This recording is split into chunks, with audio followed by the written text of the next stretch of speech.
দেখুন বন্ধুরা, সব পিঠেগুলো ভাজা হয়ে গেছে। পিঠে কিন্তু অনেক ছিল, আর ভাজতে ভাজতে খাওয়াও হয়ে গেছে, সবাই খেয়ে নিয়েছে। এই পিঠেগুলো কিন্তু আমাদের বাড়িতে প্রত্যেকে এত পছন্দ করে, আমার মেয়েই তো 10-12টা খেয়ে নিয়েছে। এই দেখুন খুব সুন্দর পিঠেগুলো, আমি একটা ভেঙে দেখাচ্ছি। এই দেখুন, এই দেখুন, ভিতরটা নরম আর উপরটা মুচমুচে, অসাধারণ।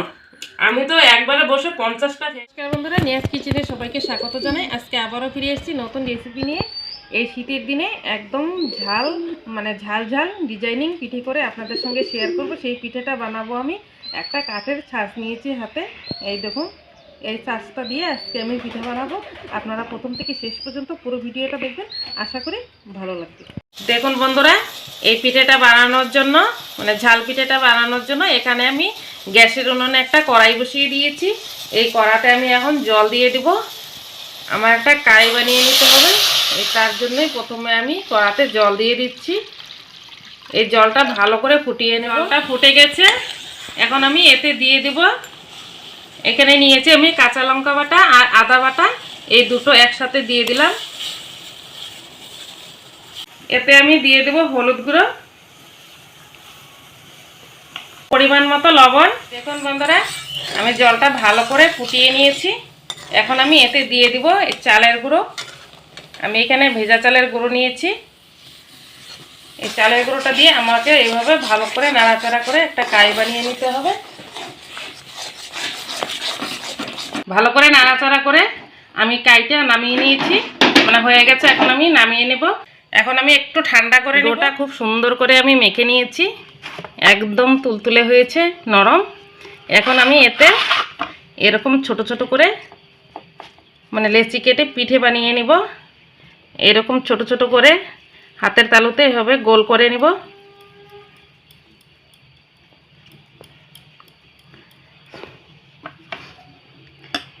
এই যে গোল করে নিলাম। এবার আমি একটু লম্বা করে করে নিব, বিভিন্ন ডিজাইনের আমি পিঠেটা বানাবো।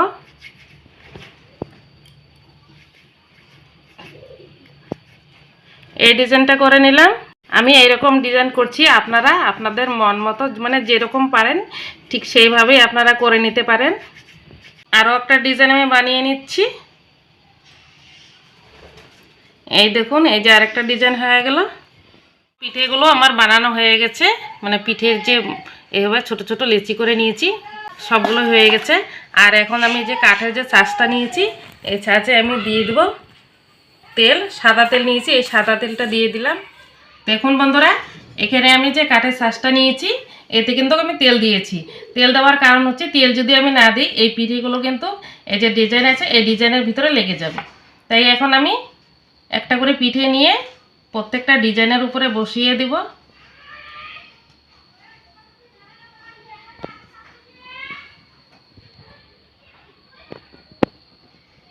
ছাঁচ বসিয়ে দিয়েছি, আর উপরে যে ছাঁচটা আছে এই দুটো ছাঁচ একসাথে আমি এভাবে বসিয়ে দেব।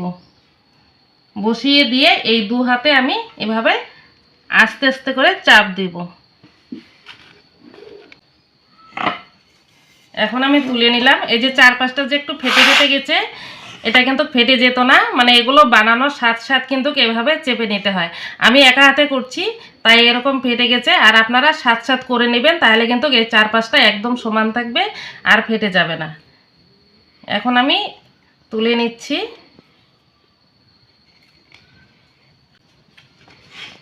আপনাদেরকে করে দেখাচ্ছি।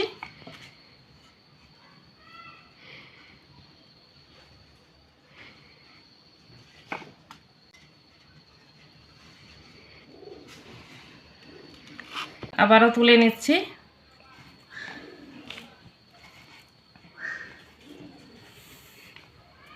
আরেকটা ডিজাইন করে আপনাদেরকে দেখাচ্ছি, তার কারণ ঘরে কিন্তু প্রত্যেকের ঘরে এই ছাঁচটা থাকে না। তাহলে আপনারা ভাবতে পারেন যে ছাঁচ নেই আমরা কি করে এই পিঠাটা করে খাবো। তা তার জন্য আমি দেখাচ্ছি। এখানে আমি দুটো কাঁঠাল পাতা নিয়েছি, এই কাঁঠাল পাতা দিয়ে আপনাদেরকে দেখাচ্ছি। কাঁঠাল পাতাটা এখানে বসিয়ে দিলাম। এখানে এই পিঠাটা এইভাবে বসিয়ে দেব। আর একটা কাঁঠাল পাতা নিলাম, নিয়ে এইভাবে চেপে দেব।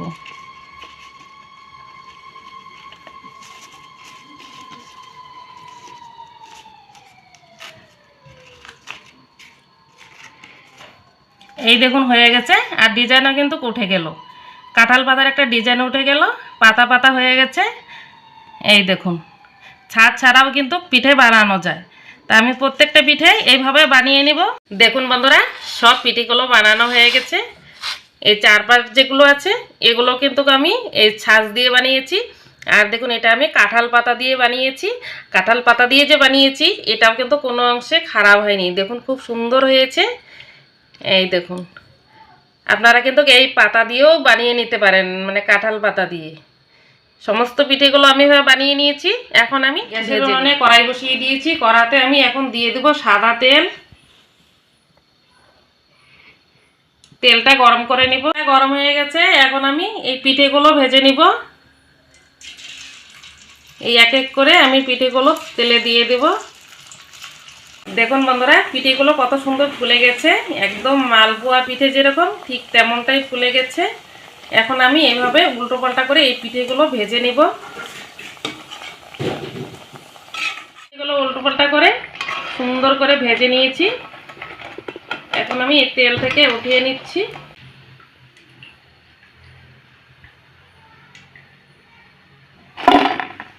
বাকি পিঠেগুলো আমি এইভাবে ভেজে নিব।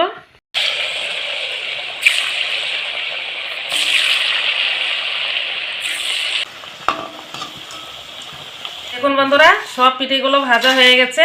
পিঠে কিন্তু অনেক ছিল, আর ভাজতে ভাজতে খাওয়াও হয়ে গেছে, সবাই খেয়ে নিয়েছে। এই পিঠেগুলো কিন্তু আমাদের বাড়িতে প্রত্যেকে এত পছন্দ করে, আমার মেয়েই তো 10-12টা খেয়ে নিয়েছে। এই দেখুন খুব সুন্দর পিঠেগুলো, আমি একটা ভেঙে দেখাচ্ছি। এই দেখুন, এই দেখুন, ভিতরটা নরম আর উপরটা মুচমুচে। আমি একটু খেয়ে দেখাচ্ছি।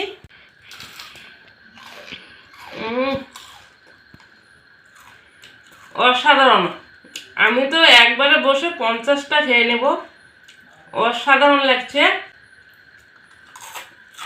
আপনারা এইভাবে এই পিঠেটা বানিয়ে খাবেন, আর আত্মীয় এসে তাদেরকেও যদি দেন, আর সবাই পছন্দ করবে।